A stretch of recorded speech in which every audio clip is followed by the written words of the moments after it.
Hi, welcome to my channel Preeti Talkies. We all know that every individual's health starts from their own kitchen.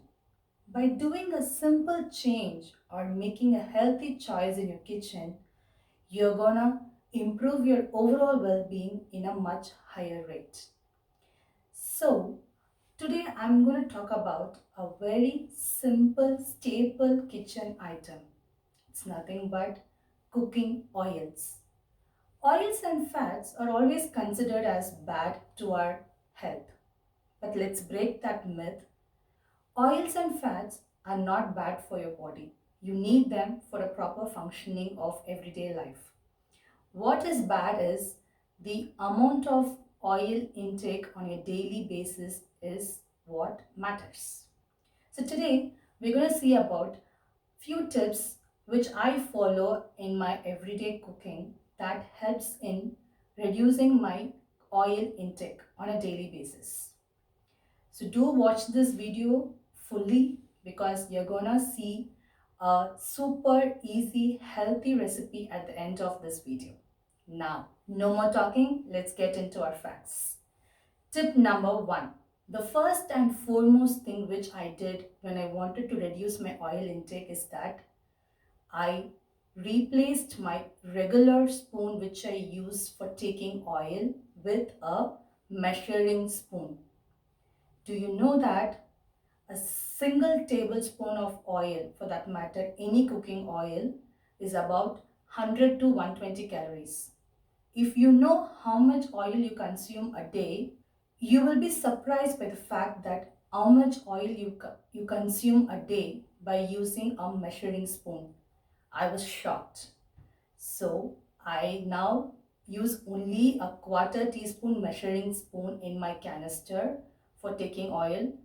That way I know how much I intake on a daily basis. Tip number 2. Who doesn't love dosas? Is that right?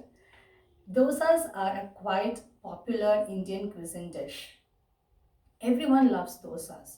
But do you know how much amount of oil goes in making a very crispy dosa?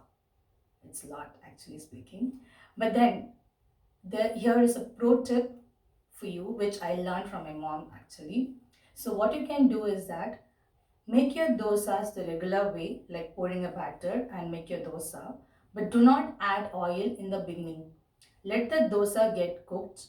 When it is almost done, now you can add a quarter to half teaspoon of oil like on a drizzling motion on the dosas, and then cook for about another 30 to 40 seconds. So this way you will get a crispier dosa with less added oil. You will surely thank me for this tip. Do try this. Tip number 3. Indian cuisine never ends without tempering a dish. But do you know that a dish that is not tempered tastes as good as a dish which is done with tempering, with all those extra oils? You don't need them actually. So what I practice is that I do not temper my chutneys or any coconut based curries and sometimes even for dals. This way I can cut down around 2 teaspoons of oil in my daily cooking. Do try this. It's a very simple tip to follow. Tip number 4. Rotis, fulkars, chapati or flatbreads or whatever names you call it, they are usually prepared with a lot of oil or ghee added in it. Trust me, you don't need that. Just add 1 to 2 teaspoons of oil while making the dough. That would actually help in making the dough soft and to handle it good. While making rotis, I don't add oil at all. This way, you can cut down your oil intake to a larger extent. Tip number 5. This, I would say, rather than a tip, it's a kind of a suggestion. Every oil has got its own fatty acid composition. One oil can be high in your monounsaturated fat, and other oil can be high on polyunsaturated fat, or some are highly on saturated fats. I will do a separate video on different types of oils and their compositions and what to use for which and what. But for now, what I want to say is that using a variety of oil in your cooking, you will get all the nutritional fatty acids together.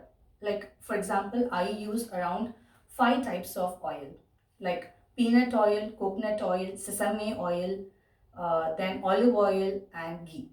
So I use it according to my preferred dishes. These 5 tips are very easy to follow even starting from today. So do try it and also pour in your suggestions or your own tips which you have on the comment section.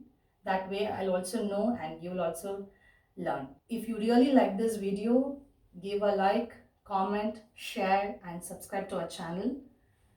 Now, no more waiting. Let's go into our today's recipe. Today's recipe is, so for this we have to make a special flour, just not so special. It's our regular oats, ragi, which is also called as finger millet flour, and some seeds I'm gonna add like flaxseed meal and sesame seeds. That's it.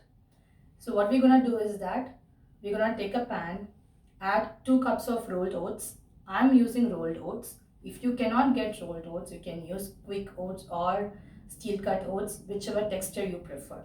So add in the oats and roast it for about a minute or two until it gets in golden color. Now you can add 4 tablespoons of flaxseed meal and 2 tablespoons of sesame seeds and roast until you get a nice aroma that says that the seeds are roasted. Cool down and grind it in a mixie, food processor or a blender, whichever works for you, into a fine powder. So for this what you need is 1.5 cups of the oats flour, 2 tablespoons of ragi flour, a small bunch of spring onions chopped finely, and 1 tablespoon of olive oil or any cooking oil. Take a mixing bowl, add the flour, salt, spring onions and the ragi flour. Give a quick mix and then add warm water to this flour and knead it into a smooth dough. Using warm water is preferred because oats tend to be a little sticky. If you use cold water, they become more stickier. You cannot handle the dough. So it's better to always use warm water. Once mixed, knead into a smooth dough. It will be a little sticky. Do rest the dough for around 10 to 15 minutes. That will give the time for the dough to mold well and it will be easy for you to work with it. Now take a small portion of dough, roll it using a rolling pin into a regular sized roti. Irregular rotis are perfectly fine and they are so good. Don't worry about it. But if you wanna make it appeal good, I usually like, just to make it look fancy, I usually take a bowl and can cut it into a super circle round. That way you get a perfect circle rotis. Now heat a tawa, put the roti on it and cook it on both sides, flipping each other. This roti doesn't change in its color much because we have added oats and ragi. So it tends to be a little bit brown. Now the rotis are ready. Serve it on a plate. We enjoyed this roti along with paneer burji. You can have this with any kind of vegetable which you have made or any curries. Even a simple raita would work. It would taste awesome. Do try it in your home and give us a feedback and stay tuned for my next video. Until then, it's bye from Preeti. Thank you.